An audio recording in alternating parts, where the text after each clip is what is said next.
Okay, so maybe we can get started. Good to go, or should we wait for a couple of more minutes for people to join? I guess we can get started, and as people keep on joining, I can keep adding them. All right. Thank you so much, everybody, for joining us today. Today, we are very fortunate to have Harsh Nisar at the AI for Social Impact seminar series. This is the one and only talk in this series for the semester. Harsh is currently the lead data scientist at the Ministry of Rural Development at the Government of India. The Ministry of Rural Development operates some of the largest welfare programs in the world, targeting rural employment, roads, housing, and so on.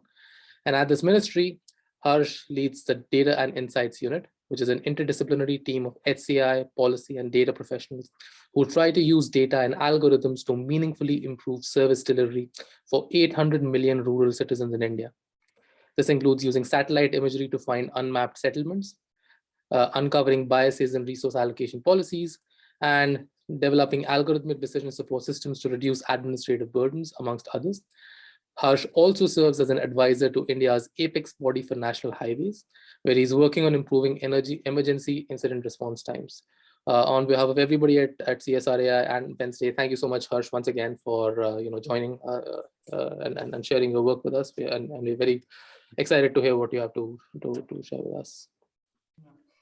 Thanks a lot, Amulya, for the introduction. I'm also very excited to be here giving the talk. And before the talk, I was checking who are the previous speakers, and I do feel a little nervous right now because a lot of those people are people who I've read from and I have learned from. So I hope the talk is of some use to the people who are attending. So I'll quickly start by sharing my screen.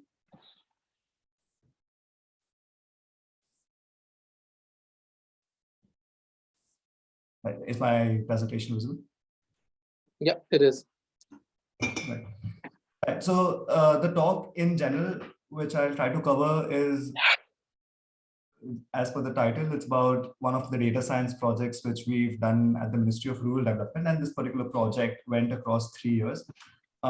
We had also tried to share the learnings from the project as part of a conference paper at ACM EMO, which had the following participants. Some of them are bureaucrats from the Government of India, other are from state governments and from different parts of the hierarchy, which I'll explain further in the talk.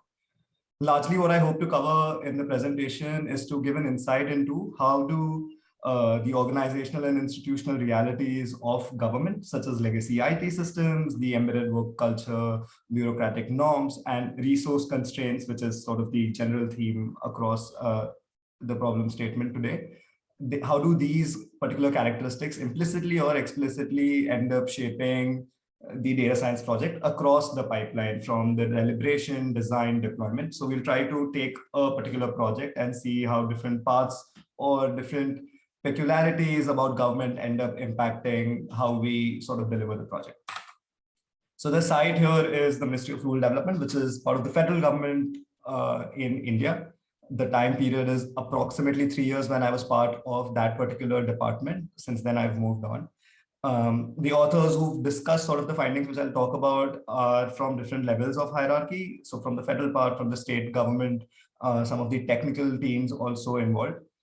There's a particular welfare government program, which I'll talk about, which is Pradhan Mantri Gram Sadak Yojana, which is Prime Minister's Rural Road Program, which was launched in 2018 and had a objective of upgrading about 125,000 kilometers of rural roads across India with a broad objective of boosting connectivity to schools, hospitals, and markets. So these were existing roads which may have been dilapidated or have been serving more traffic than their design. So they needed to be upgraded or widened. And the scope of the government program was roughly back then $10 billion US.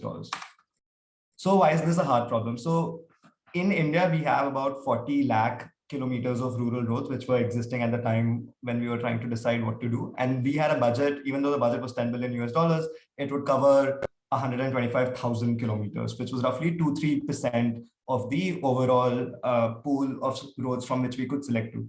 And generally, roads are seen as a very visible form of development, right? So there's a lot of politics and pressures involved in what kind of road needs to be selected, and rightfully so. It's a very visual form of thing, and one of the few things which because of the expense involved in the infrastructure development, one of the few things which remain the mandate of the state, right? And so there are a lot of people who would try to influence the decision in their favor. And so there are a lot of competing demands, but there are also a lot of competing funds which you can use to build roads. Our particular objective was to build roads which help people go to school, hospitals, and market. And how do we translate that into a problem which actually helps us find those exact 125 kilometers? And the scale of the problem statement, so it was a federal program which was giving part of the funding to the state governments and was deciding the policy of selection also. So it covered the entire country.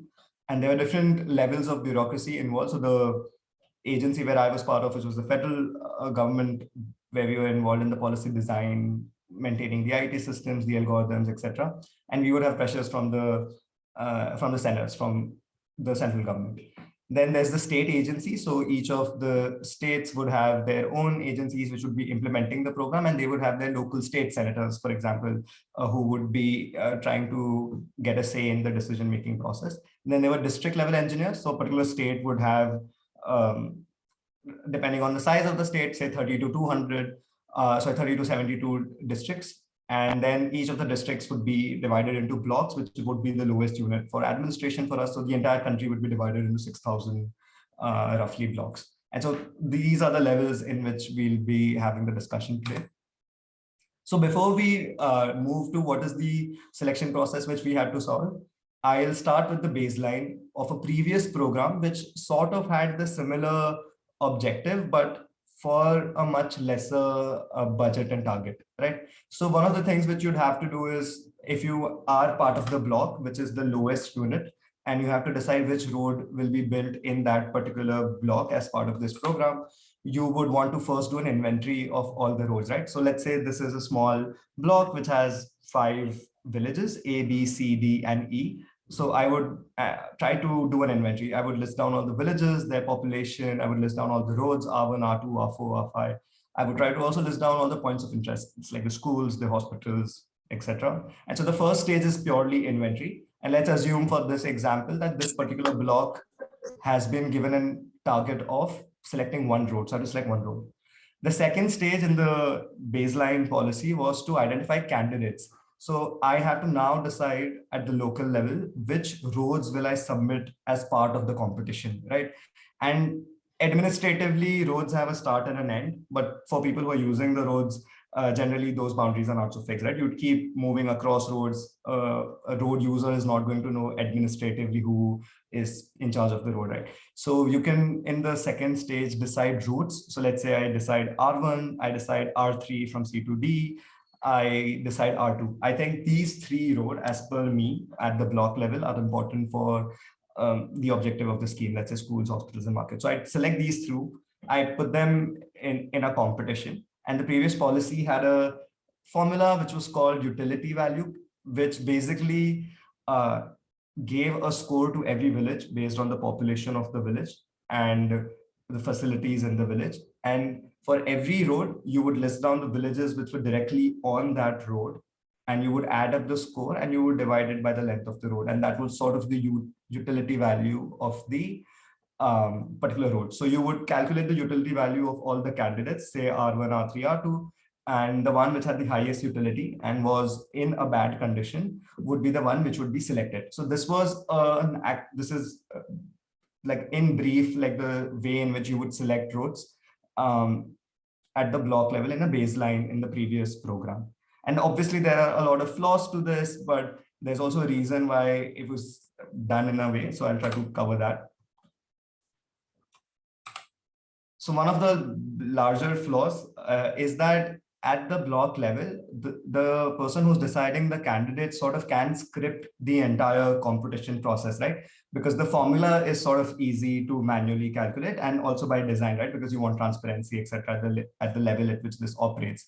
So if I am a block level engineer, and if I want a particular road to win the competition, I can select that road and I can manually find 2-3 other routes which would score lesser than this. And I can put these into the competition, and I would know that the road which I have would end up winning the competition and would end up getting built. So by letting the person select the people who will participate in the race, you can easily decide the end result of the race, right? Because of the easy to calculate formula, which you can do beforehand. And this also meant that you would end up getting a local optimum. You wouldn't get the global optimum. And this is something which was happening manually. And so they would select the rows, etc. So the second was the bottom-up field approach. So as I said, there are some issues. You can cherry pick the candidate roads and you can get the final result. You can script it. And you can get a local optimum, but that does not mean there wouldn't be roads other than these, which might have got a high utility value if they were selected. The other problem was that at the national level, there is no third party or independent data which would actually give us the road usage, right? It is impossible to survey all the 4 million kilometers of roads in the country to get a sense of who's using what. Like if you're building a highway, you would do that, but to do it at this scale, it would be an mammoth exercise. And the fourth one is that the utility value, like the formula which we're talking about in itself is imperfect, right? If you talk about the last stage where you're calculating the formula, in itself is imperfect, right? So even if you can script the race and whatever, but the last formula in itself is sort of simplistic and not accurate. So I'll give you an example. So if this is the stretch and let's say stretch A to B, that's not the name of the village, but stretch A to B is the name of the stretch which needs to be scored. The utility value will be based on the two villages which are on the stretch and the school, right? And so that would sort of give this a utility value based on the points which it had. And it has a good score because of all of this. But if the village sort of moves a little downstream and the school goes a little bit upstream, the traffic remains the same, but now the stretch will not have the same score. It would reduce because the stretch, this is something which is being manually done, right? Or it was done in spreadsheets before. And so it was made by design, something which is manually implementable, transparent, and could operate at scale, right? Because we want people to be able to know what is the score. And if someone questions why did my road not get selected, they should be easily able to calculate the score. So there was a reason why utility value was like this, but even though we know when we think from networks perspective, it had a lot of issues. So what could have been the better way to select a road? And so that is how I started, that maybe utility value is not what is perfect. And even though it has its advantages, there may be better ways to implement it now that we have better technology and we could be operating at scale much better. So I started with the literature in civil engineering already, and there's something which people do manually, which is called origin destination surveys. There are people who go on the ground, they'll stop at different places, they'll ask people, okay, where are you coming from, where are you going, and they'll do this exercise for days, and they'll be able to come up with OD surveys. But again, you can't do that for 4 million kilometers of roads. So I thought maybe we could simulate this. And the scheme sort of listed 22 different kinds of facilities which were of importance. And a lot of these were things like high schools, primary health centers, community health centers, which are slightly larger health centers, bedded hospitals, colleges, banks, etc. So it listed down 20 facilities which were of importance. So what I did is, because we had GIS data of every village and we had digitized the entire road network, I thought if we could simulate this. So if you go to the first village and you find out how do you go to the school, they would say that I don't go anywhere else because I have a high school in my village. Then you ask them, how do you go to a hospital? And they would say, okay, the nearest hospital is in village C. So I take the red route, I do go to R1, R2, and then I take R4 and I go to the hospital. So you repeat this exercise 22 times for every village. And then you repeat it for every village. And if you're able to do that, you sort of can get a sense of that R4 is really important. And if R4 breaks down, a lot of villages would lose access to the 22 different facilities which we're interested in. So it's a simple simulation. At the algorithm level, it's a very simplistic algorithm in which you run Dijkstra, for example, multiple times to be able to get the access which you want. So we quickly made an algorithm and implemented in QGIS so we could distribute it at different levels. And I'll have to switch screen to show how I hope you can see the video. Right. So this is how we made it into a QGIS plugin. You have to select, you have to put the data for the location of the villages, the roads, and what facilities are in each village, and it would do. We don't. Is there a video playing? Because we just see a screen, a QGIS screen pop up with a map. Moving. I mean, just wanted to make sure because you said that the video is playing. Oh yeah, I know. Thanks a lot. Yeah, I was playing a video. Okay.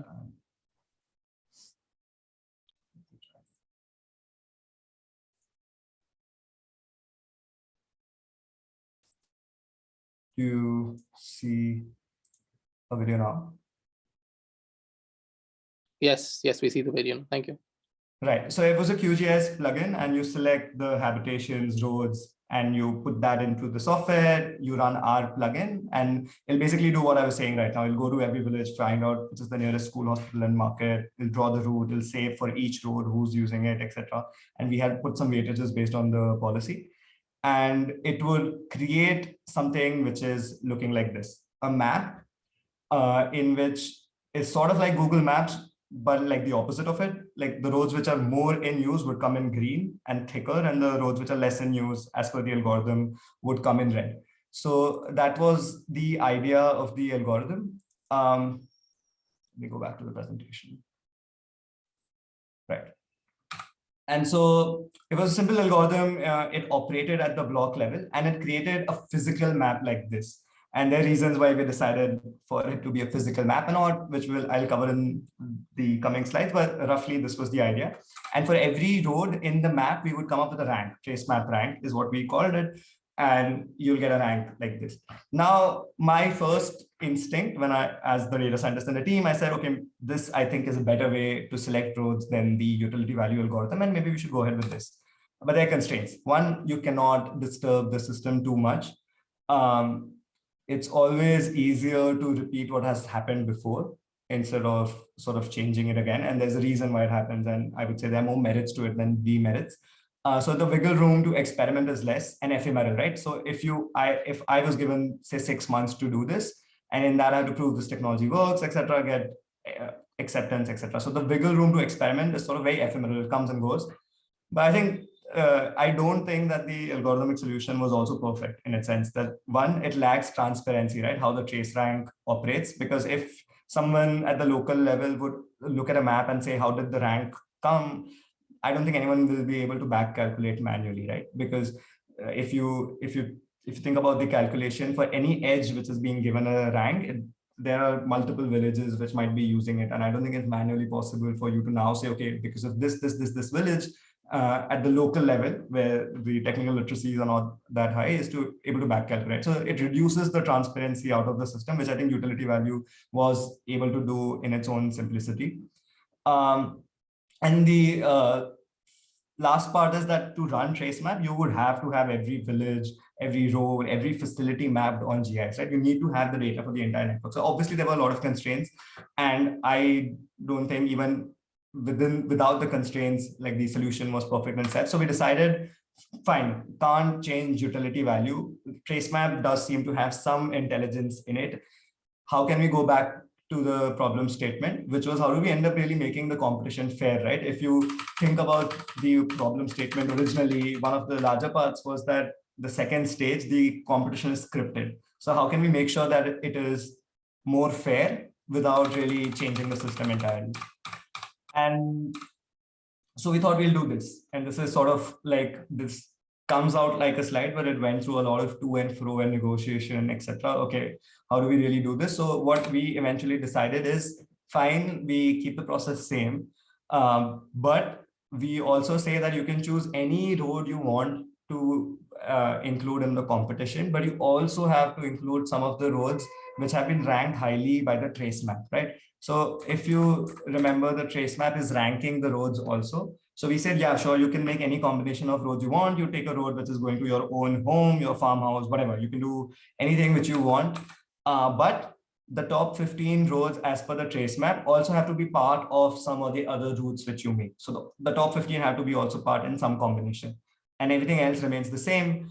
There were minor tweaks into the re-engineering of the policy, which I won't get into now, but yeah, so we decided we'll do this. We'll play with the competition and make it more fair. So the baseline was this, like at the block level, you'd have the local field knowledge, you'll have the elected representatives, the village councils, the district councils, the state senators, the national senators. They would also come up and give you recommendations that these are the roads which they want to be built. And they all entered the candidate road pool, and whoever had the highest utility value, that is the one which would get selected. What we did was, fine, just everything the same, just let's add the trace map rank roads also to the pool. And that's what we did. And the guiding principle was many, but largely also to not override local knowledge and political representation, right? Those remain, but also managing that and ensuring that the roads which get selected are the ones which are globally or closer to a global optimum and not like a local optimum. And basically, instead of changing the rules of the race, we just ensure that the race is more competitive. And this is the result. So this was all approved, and now it's been running for the last 4 years. But we were across multiple things. We had to geotag all the facilities, the 22 kinds of facilities in the entire country. So we did that. We mapped roughly 3 million kilometers of roads on GIS, 1 million habitations were digitized, 6,500 trace maps were created. But the end result is that 2 out of 3 roads that won the competition eventually were part of the top 15 trace map rank roads, right? So if you think about this, the competition, 2 out of 3 times the road which won the competition was a road which ranked highly in the trace map, right? But it does not mean that the recommended from the local field knowledge or the elected representatives was something disjoint of this. It could be that they were also recommending the same roads. But in end, like net result, 66% of the roads were the ones which were better. But also very importantly, 1 out of 3 roads that won the competition were the ones which were not really recommended by the algorithm. So the algorithm thought they were actually not nice roads, but they did score nicely on the utility value and they won the competition. So which makes a very important point that, and also a good reassurance that we did not go ahead or overrid local knowledge, because 1 out of 3 times these were roads which won the competition and were completely missed by the algorithm. And so now we'll come to the discussion part of it, and I'll quickly check the time. So as I said in the beginning, the project in itself, if you're from computer science, or if I have to also be very honest with you, like writing the code for the plugin, when you have the data ready, etc., was a 3 to 4 month job if I cover for the bugs, etc. So that's not really hard. It's not super complex, but the complexity is everything around it. And so what we'll try to now cover is how things which make government, and I don't think these are things which are very specific to the site which I'm talking about. Some of these are very global phenomena. But how do these realities, or how did these realities shape this particular project from the deliberation part of it to its deployment? And so largely we'll try to focus on the humans in the loop. Like, who are these humans in this bureaucratic setup? What are the constraints in which they operate? And how do those constraints impact algorithmic work, right? And the other thing is, a lot of the government, as I said earlier, is you inherit stuff. You inherit legacy decisions, you inherit legacy data, you inherit legacy infrastructures. How does that impact the process? Largely, most of this is around this particular theme, that a lot of our choices are constrained, and how some of these choices also ended up adding hidden hyperparameters to something like a Dijkstra's algorithm, right? We can talk about more advanced deep learning models and how they're black box, but also how a simple algorithm like Dijkstra also ends up getting influenced by a lot of these hidden hyperparameters. So we'll start with the humans. So one of the most important theme for government work, and this is something which is very common in public policy discussions or public administration research, is that state capacity, which is the capacity of the state to deliver, is constrained in a lot of governments across the world, right? And it has been getting constrained increasingly. And these constraints are not limited to computer and storage, which is often the vantage point of certain research on data science, like how do you operate in resource constraints of compute. But this is more about the constraints of the bureaucracy involved in delivering a lot of these welfare programs, right? And so bureaucracies are not only limited, they're limited in the sense they are overburdened. they are underpaid, and there are a lot of these sanctioned positions which should be filled are vacant right now, especially if you go for the downstream.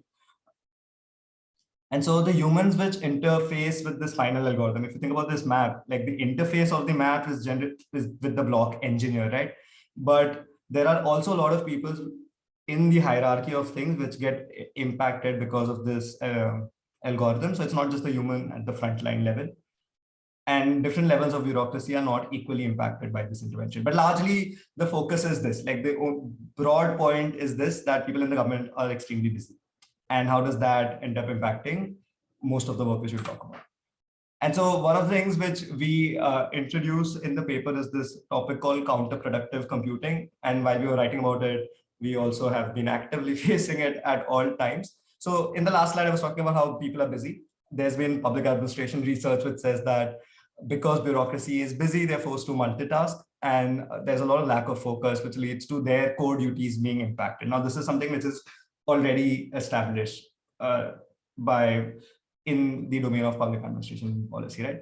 Now, the very process of introducing algorithms, as simple as Dijkstra in our case, irrespective of whether it even got deployed or not, may end up indirectly or directly impacting the outcomes it proposes to improve, right? So you're trying to introduce an algorithm to improve a particular objective, but the very process of introducing it, right from just starting to talk about it, holding meetings, etc., but also developing and deploying, may start already adversely impacting the very outcomes you wanted to improve by introducing the algorithm, right? And now this is something, if you take the first statement in this slide, that bureaucrats are busy and are already multitasking and have lost focus. Algorithmic projects per se have a lot of preparatory costs, which can distract existing capacity from carrying out their duties. Simply put, by adding more algorithmic work, which has its own specific preparatory cost, you are distracting people from conducting their core duties. And so I'll give some examples of how that was happening for us. Now, the algorithm, there is an IT system which is used under the program, and we've built a lot of roads before this particular program which I'm talking about was introduced. And so our core duties also include maintaining those roads and monitoring the construction of previously sanctioned roads, etc. And there's an IT system which helps us manage this at the scale at which we are operating, right? And we have a small team which manages the IT system. Now, when we decided that we'll be launching this new government program and this algorithm had to be introduced, a lot of things in the existing IT system needed to be changed, right?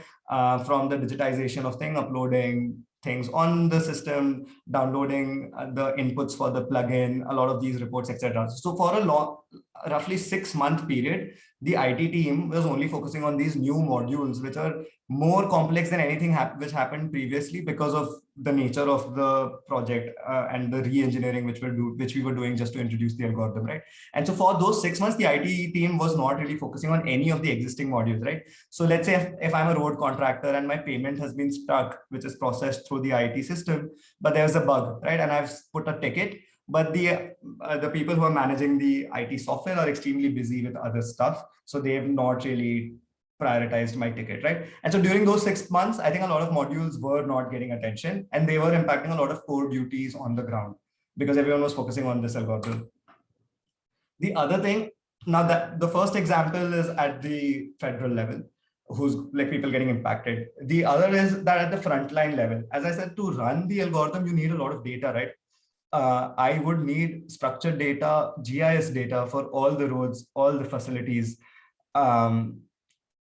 for my trace map algorithm to run, right? And so for facilities, there's this engineer, we asked them to download an app, go to every school, hospital, market in the block and click a picture. And when they would click the picture, we would geotag the location. And so there was a lot of work which needs to be done. And a lot of times a few block engineers would say, fine, we'll go and do it. But we sort of already have a sense of which is the most popular road in my block. I've been here for a long time. I sort of know. So you are asking me to do all of this to sort of know something which I already know, which is going to come out as a result, right? And so I have to also think that a large part of the discussion which I was having in the beginning assumes that the person is trying to game the system, which is not always true and should not be the frame of thinking either, right? So there are people who would say, okay, yeah, fine, I'll do all of this. the answer is going to be something which I know, and I was anyway going to propose that particular road or route. So all of this does not make sense, right? And this is the same engineer who's on the ground, who's supposed to actually maintain the roads, construct the roads. This is our civil engineer on the ground. And because the engineer is busy checking the quality of the digital GIS maps or clicking pictures, he is not focusing, or he or she is not focusing on their core duty, right? So it's already getting impacted because they have to do all of this. So I think for a lot of us, if you're working with the public sector, or I think dev sector in general, to ask ourselves before introducing a data intervention is that, is this going to increase work or decrease, right? In the short term and the long term, is what I'm going to introduce increase work or decrease? It might be great, like whatever you are proposing might have a great accuracy and an outcome, but does it increase the work or decrease is a question which we need to ask.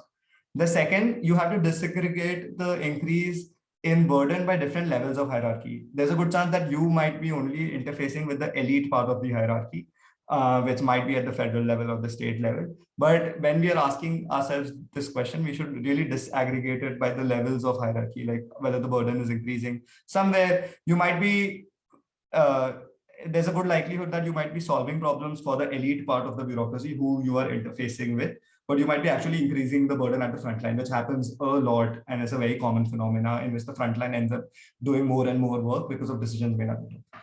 The third is, yeah, do a cost benefit analysis, but whose cost and whose benefit, right? When you're thinking about within the bureaucracy. And a lot of times when we're talking about costs of a project, try to see whether this labor involved of the bureaucracy in itself is also part of the project and the timeline. And you can also sort of take decisions to make sure that these problems are solved, right? You can make sure that the IT team gets 5 more resources to work for the increased work, or like people on the front line, they are giving money to travel around. Like if they're driving around clicking pictures, make sure they get travel allowance and things like these little things to make sure that people, the increased work because of your intervention is fair. So the large concluding part of that particular section would be that an algorithm can be fair, accountable, and responsible once deployed for an end user, sure, but it can inflict costs in earlier parts of the production pipeline. So it can meet all our principles once it's deployed, but it might have already cost a lot to people even before it reached that stage, or if at all it reaches that stage, and not all projects end up even getting deployed. So always think about the cost of the pipeline and yeah, within the public sector, different levels of the hierarchy. The second thing is that when we are working with the algorithm, there are data inequities and they are proxy for larger inequities, right? So at the federal level, we are working with different state governments. Now, the government in itself is not a monolith. Even within the federal government, different agencies will have different kinds of capacities. At the state level, different state governments would have different kinds of capacities in this particular department, right? And the quality of data collected, right? The GIS data mapping every road or every habitation, etc. Those things are generally tendered out. So we would give the contract to a private sector GIS agency or to a government GIS agency, for example. And my ability to manage that contract as a state government is dependent on my capacity, and it will lead and it will sort of decide the quality of the data, right? So if I'm not able to manage the contract properly, the private sector vendor will just dump poor quality data to me. And the trace map algorithm, which is that Dijkstra's algorithm which we're talking about, it requires clean and structured data. Because when you're doing route planning, if, for example, this is a road and this is another road, while I am making, while I'm digitizing them on GIS, if I don't snap them on each other, then the route planning algorithm will not be able to work, right? So there's a lot of tiny mistakes in the data which could end up impacting the quality of the road. Or for example, if I don't go and geotag a particular hospital, the algorithm's result could be completely different because it skipped this particular hospital and thought a different hospital is the closest hospital for a lot of people. So the output of the algorithm ends up being different because the quality of the data was not fair. So I think the fairness or the fairness of the outcome, or like how close the outcome is, also depends on the quality of the data, which ends up again coming back to the state capacity of the administrative capacity of the government. But also the last part, a lot of times when I was building the algorithm, I would test it on the data which was readily available for me, right? So I'm still building the algorithm. Some of the states already had digitized the data, and these were states which were already having great administrative capacity. So I would test my algorithm on their GIS data. And a lot of times I didn't capture these snapping bugs because I was working with clean data. But when the other states with poorer capacity eventually came and digitized their data, this is when my algorithm started breaking, right? So also, whoever had good quality of data is the data on which I tested things. And when the poor quality data came in, my algorithm started breaking, and then I would have to fix it, which would indefinitely delay the states with a poorer capacity.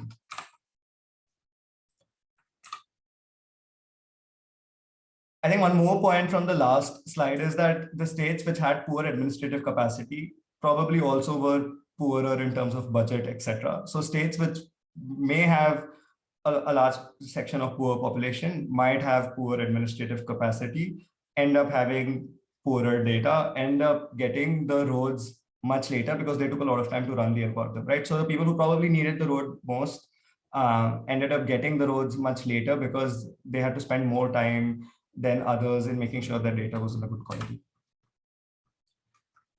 There's a lot of work on doing participatory design, but when you're working with the public sector and thinking about participatory design, sometimes it might be difficult to really identify who the actual user is, right? You might read a policy document and think that, okay, this particular level of hierarchy might be doing this particular job. But if you think about going back to that foundation, that most people are busy, they have not been, say, upskilled, or they are trying to do multiple jobs together because of vacancies, they might outsource their particular job to someone else, right? So on the paper, it might appear that a senior engineer on the ground is supposed to select the roads, but it involves using trace maps, etc. So suddenly it's very tech savvy, etc. And I'm too old to do all of this. So I would just delegate my work to a junior engineer. Now, selection of roads was supposed to be done by someone senior, but because it involved a lot of technology, maybe someone junior or an external consultant ended up getting some say in this process, right? So when you're doing participatory design, it might be difficult to imagine who's doing what. And also, yeah, to generally question like these routine imaginaries of senior administrators interacting with dashboards, etc., because tech literacy is low. So it's not necessary they might be using the computer themselves. They might just be giving it to their assistant to use. Similarly, linked to the previous point is that by introducing an algorithm or something, you might be realigning responsibilities, which you have to be careful about. You can also use it in a good way, or it can also be very harmful, right? For example, the maps were now made at the state headquarters because it involved using QGIS. So the map making moved upward. So there was a chance that the map making was not as detailed as when it was being done on the ground at the block level. And the second is, but it also gives you an opportunity to re-engineer some of entrenched forms of power. So on the ground, we sort of had a sense that sometimes the selection of roads was prone to elite capture, but by moving some parts of this to the algorithm or upwards, you get a chance to re-engineer these entrenched forms of power. There was a reason we decided to use paper, as I said earlier. I mean, it would have been a technocratic instinct would have been to use digital maps, right? You can imagine I could have made a website where you can just select the block and you could see the results of the trace map. You can hover your mouse on it and you would get the entire calculation and all of it. And it could have been a very interactive map, but the end user is not tech savvy, right, on the ground. And these are career civil engineer, public servants who are at a senior level, so maybe 40, 45. So it might have not been very tech friendly for them. Further, paper continues to hold an important role in public life, in government, in the public sector. It means things, right? Generally, you talk about paper, oh, there's a lot of paper in government, bureaucracy, etc. But paper also has a lot of power or seriousness associated with it. So one thing which we were doing, we were exploiting this old media, which is paper, to negotiate space for something which is more sophisticated, our Dijkstra's algorithm, into day-to-day governance, right? By making sure that the output of our complex algorithm is in an old media, which everyone is comfortable with, we try to sort of include it in their day-to-day decision making, right? And also we did certain other things, right? We tried to make it purposely very sarkari, which is like very government-like, in the sense if I have a picture, I have to go back, you would see that there are a lot of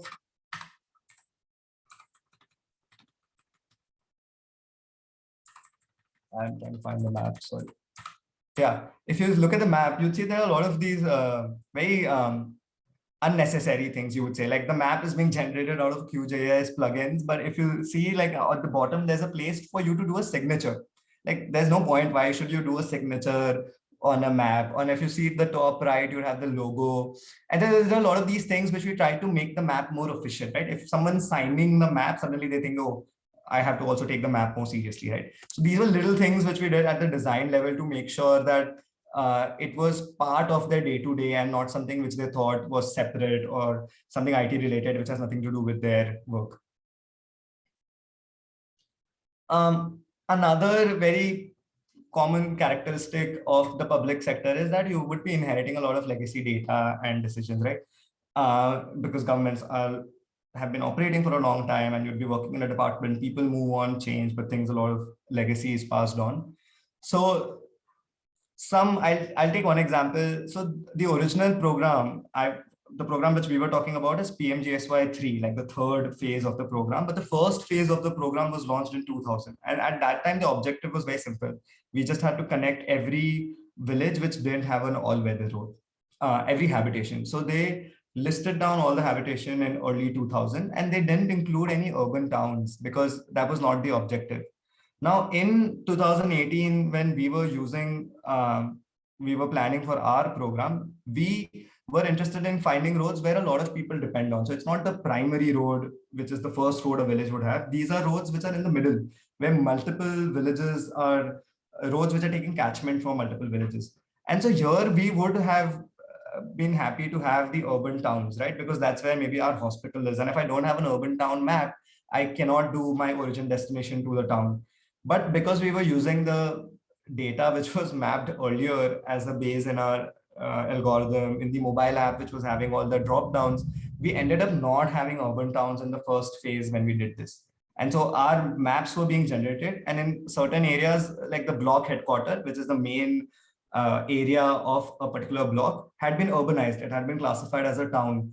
So it was missing in our map. So we would make the map and there would be this big part of the map which would be missing, which might have had the most facilities. So the roads leading to that particular part ended up getting poorly ranked in the trace map. And so we course corrected in the middle and we asked people to add those things, but it was a legacy decision which could have passed on without much thinking. And there are other cases, but I'll skip. This is also something which is very interesting. And because when I was also thinking about this, it is a simple algorithm, right? What are the design decisions or hyperparameters at all? It's just a Dijkstra's algorithm. You do point-to-point route analysis. But every simple algorithm can also include very innocuous parameters, abstractions, or assumptions. And abstractions are imperfect and they're shaped by circumstance, accident, discretion, data, or thoughtlessly. For us, it was legacy, bureaucracy, and limited tech literacy of myself included and other people around.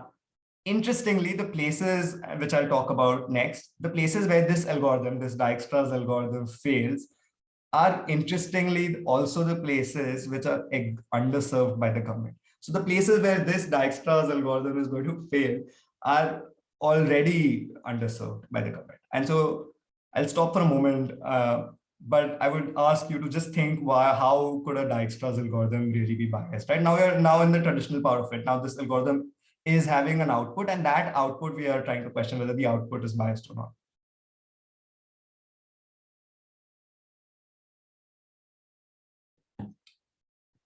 So there was a huge assumption which we made, like people will only access facilities in the block. If you think about it, from the beginning, when I've been talking about this, I said that the planning happens at the block level. Every block engineer has to decide which roads they will build and propose for the program. And that's a policy decision because we want every block to get certain parts of the funding from an equity perspective. So we are always thinking about blocks. So when we made the algorithm, we thought, okay, fine, you load the algorithm with all the roads of the block, all the habitations of the block, and all the facilities in the block. But people who are living near the administrative boundary of the block, again, common people don't even know where the boundary is, right? This is something which only administrators know. So if common people are moving across the boundary to go to a nearest school or hospital, which is in a different block, that particular road is going to not get classified highly by our trace map, right? So if you think about this number 125 road, it's an ODR road. ODR means it's another district road, which means already that it's on the ground supposed to be a highly ranked road, right? But if you see that it gets a 125 rank. Similarly, if you see another road which gets 89, because the roads are going to a different block, and maybe at that side there are a lot of these important facilities, right? But the algorithm is operating at the block level because our thought process was also block, block, block. And so it's interesting in which how the hierarchy of government practices also seeped into the algorithm design, right? It does do network planning, and it could have been solved by adding like a small buffer to the facilities which we get. But the way in which we were operating at the hierarchy level sort of ended up also getting into the design of the algorithm. And there were other reasons why we did it at a block level. That's good. Another huge assumption is that people prefer to access the nearest facilities, right? This is a huge assumption. It might be true in a lot of rural areas because you sort of have an administrative mapping that you would sort of go to this high school or, and these are lower level of facility, right? Schools, veterinary hospitals, etc. But when you come to colleges and all of it, people might exercise choice. They might not go to the nearest college. And college, a degree college was one of the 22 facilities, right? So for majority of the facilities, it might be true, but not for all, right? So it's a huge assumption to think that people go to the nearest facility. Second, even if they go to the nearest facility, it's not necessary they'll use the shortest path, right? I could have a high school which is closest to me and I'll go there, but that particular road is say dangerous, or I have to cross a small forest, or I have to cross a busy road. So I will go through a different road, right, where it's easier to cross. So it's not always that you would go to the nearest. And even if that assumption holds true, it's not always that you would use the shortest path, right? But again, these are the assumptions which we took. We thought, yeah, sure, like cost benefit, this might still be true. Third big assumption is habitations are points. When you're doing Dijkstra's and you're zoomed out, you're thinking, oh, habitations are points. And also the original, like the initial testing data, which we're doing from states with good administrative capacity, some of these central states, they had villages which were of this particular pattern. And so we would put a point, and yeah, you can do point analysis. But when you start thinking about some of our northeastern states or certain parts of Assam, which is, or you think about parts of West Bengal and Bihar, this is the pattern of villages, right? So it's no longer this pattern, but you find this. Now, now where do you put a point here? Because if you want to do Dijkstra's, you need a point. And my decision to put a point sort of also decides the score, right? If I put a point somewhere at the bottom end of a linear village, but the school is at the top end, etc., it would end up impacting the result, right? So this is a tricky situation where people did end up putting a point using their best knowledge, and we did run the algorithm, but we are not sure how it would have impacted, or we've not really critically examined how these kinds of patterns ended up impacting the outcome of the trace map score. Another assumption is you assume that the habitation, the facility is near the habitation, and you would give the score to the habitation of that particular facility. But in a lot of hilly areas, like the facility which belongs to the habitation is like kilometers away because of space constraints. So this also sort of is an assumption, edge assumption, which happens. So those were sort of some of the examples where Dijkstra in itself, which appears to be a very simple algorithm, ends up getting shaped by the peculiarities of the government. There are other things. When we named the algorithm's output as trace map rank, now that seemed pretty intuitive to me as a data scientist. I'll just give it rank and score. But people started getting confused that, okay, is this the final rank? Is this the utility rank, etc.? So which to me was interesting. A lot of public policy terminologies are very close to computer science terminologies. And it did end up causing a lot of confusion, right? So when you're also naming things from the output of your algorithm to make sure like what are the existing ways in which people think about those terms before you sort of use those terms, right? So at the end of it, I would say there are a lot of limitations to everything which I've said, right? I have a very top-down outlook at things because of where I am positioned. And even though we've tried to sort of solve for those biases, they might still remain in the way I was talking about things, because I sit at the federal level. The other obvious thing is that I was actively involved in all of this. So there's a lot of things which one should take with a pinch of salt, multiple pinches of salt. The third is that the Ministry of Rural Development is an exception in terms of its tech readiness, right? I can compare the same situation with a different ministry in the government, and it might not be true. Some things might be more exaggerated, some might not be. But yeah, it definitely depends on the particular site, which is the point which I had said earlier also, that the governments are not monolith. So just to say that, okay, it's true here, it's going to be true everywhere, is just absolutely not going to be true in most cases. But yeah, concluding, I would say like the concluding thought is largely that public sector has its own challenges. And I think a lot of us, either also outside like academia or like private sector, when you're engaging with the government, I think it would be beneficial for all of us to be more mindful of these challenges which governments face, so that the end outcomes of whatever we produce jointly or individually is more fair to people, not only who are getting to directly impacted by the output of the algorithm, but people who are also involved in the production of the algorithm, right? The second, I think, is solutions have costs even before getting used, even if at all they get used, right? A lot of government projects sometimes don't get deployed, but they might have already done the damage, right? And so I know there's a lot of work on the labor involved in sort of annotating AI algorithms, but I would say some of that translates here, right, in the government hierarchy in itself, who's going to be involved in preparing the data for the algorithm. Yeah, so it should be, I think in general, I think there's a lot to be done at the intersection of public administration or state capacity research, which is pretty rigorous in itself. But that intersection with, say, fact research or responsible AI research, I think there's a lot which can come, and like the themes which we are covering here about capacity, etc., are sort of well established in those fields of study. And I think at the intersection, I think there's a lot of important work to be done, given more and more use of algorithms in high stake policy settings is happening. So if we know how the sausage is made, we would be better prepared to be able to address those changes or regulate how the government uses algorithm, etc. If you have a sense of how government ends up making these decisions or making these algorithms.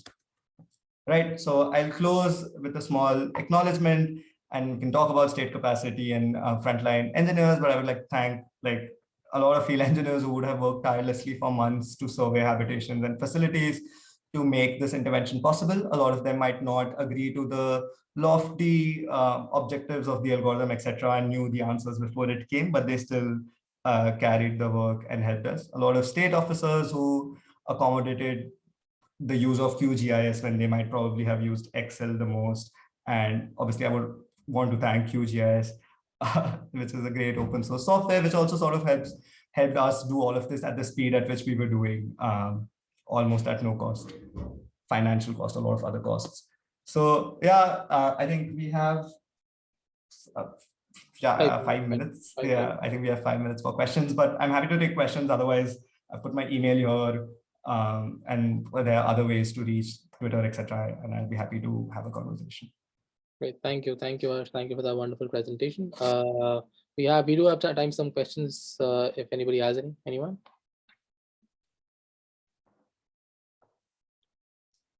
Maybe I can get started.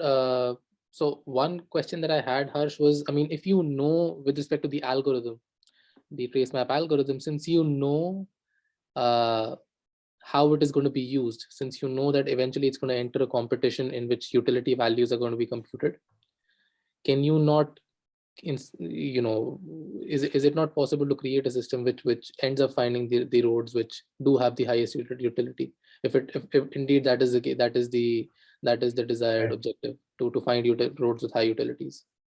Yeah, and I think this is something which I think this is a great question, and I've also thought about this, and it's just a odd thing to say this, okay, yeah, fine, I didn't win all the competition, but I could have theoretically just computed all of the possible routes and did it. I think it lies in this particular thing that I don't think utility value is perfect, right? And there is this tension between thinking that the trace map may be better in its network approach about thinking about roads, and there is this compromise that, yeah, sure, I can't use trace maps and I still have to use utility values. Okay. So sort of that tension between them, and I think it does feel very odd, right? I'm trying to win a competition which I could technically win 100% of the times, Mhm. but I choose to win only 66% of times, which it ended up happening. Mhm. Because of that, I think sort of negotiated space between utility value and trace maps. I don't Right. think any one of them has the right answer. I Okay. think utility value is sort of robust to a lot of the edge cases which I was talking about, Yeah. in its simplicity, whereas I think trace map is more sort of sensitive to a lot of these edge cases, but when it works better. I see. I think Aditya Meduri has raised his hand. Aditya, do you want to unmute yourself and ask a question? Yeah, thanks, Amulya. Thanks, Harsh, for the presentation. Yeah. Insightful. Hey, quick question. So you kind of mentioned ODs in passing, but I was curious how hard was it to collect this, because I suspect it's not. I mean, collecting information on routes and where people are going, was it, did you sample certain set of people?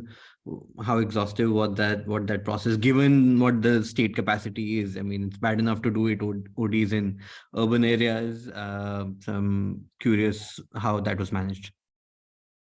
Right. So maybe I was not very clear.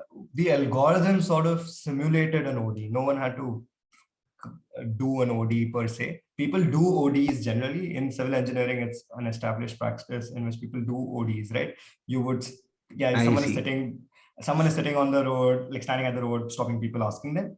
We take that principle and we simulate it with the algorithm, but we don't So really how, do. what were the inputs for the simulation? As in, did you have to make some Oh, route yeah, choices? the inputs is basically the whole exhaustive list of all the origins, and you sort of assume the destination. So that assumption is that people from every village would go to their nearest school, hospital, and market. Like I everyone would go to oh, school, hospital, and market.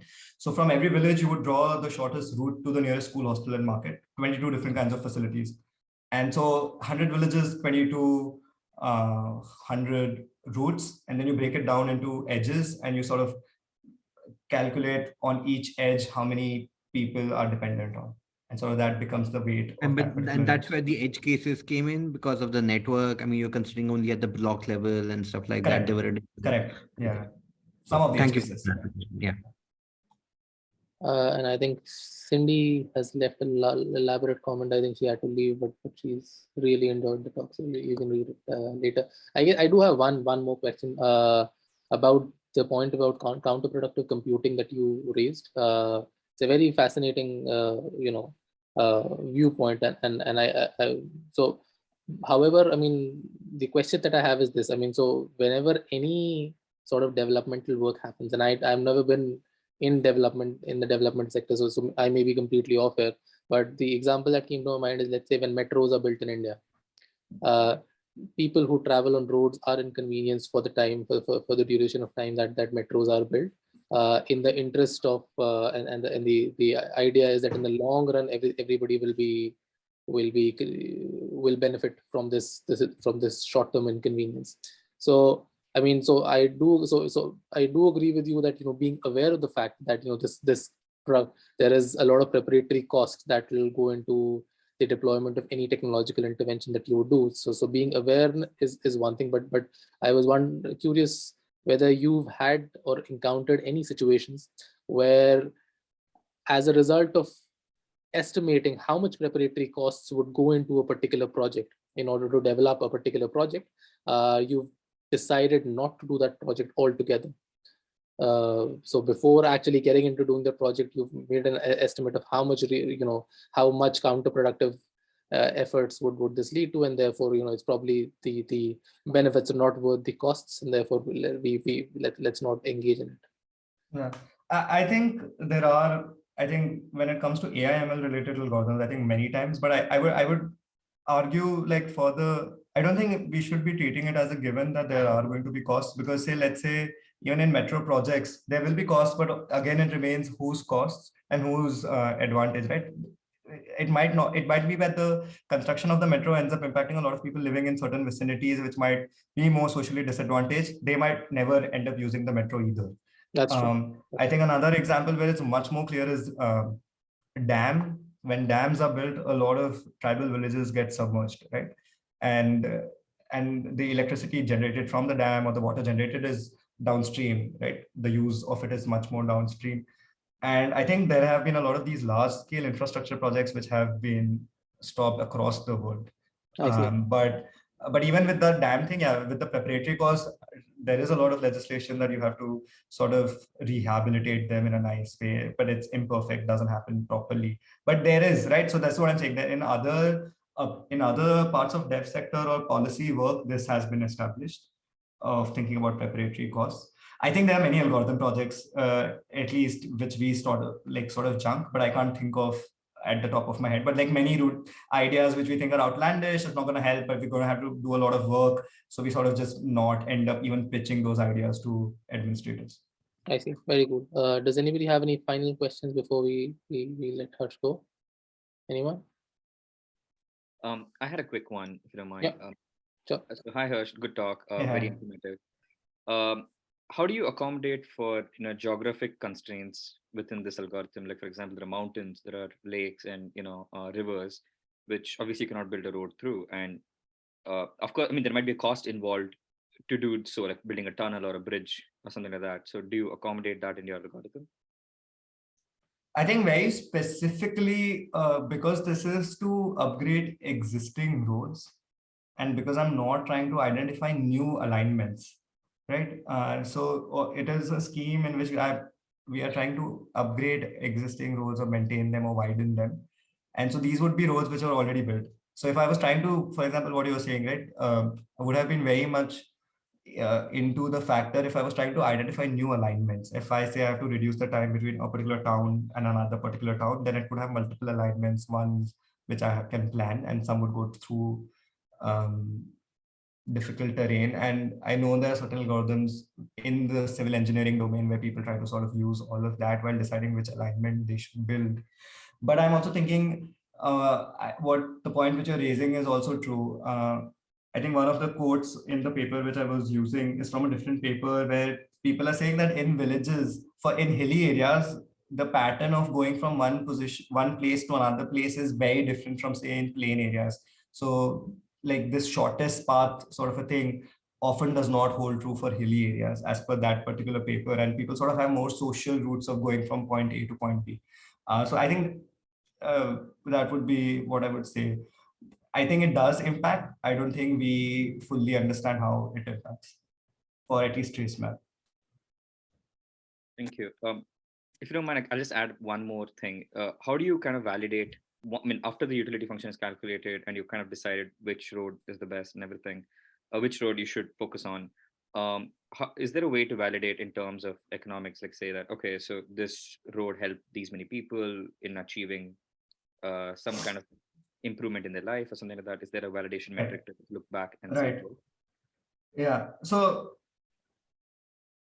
the smaller part of it is for me, if you think about the intervention perspective, I would validate it by whether I win the competition or not. But when we question then the utility value itself, or whether this was actually reaching the goal it was supposed to achieve, we do have people doing impact evaluations. For example, the earlier phases of the program, the first phase and the second phase, which are now like decades old, a lot of interesting work has been done by a lot of dev econ people by doing some difference in time regressions, etc., when the road was built and not built, and if that was matching like the census year.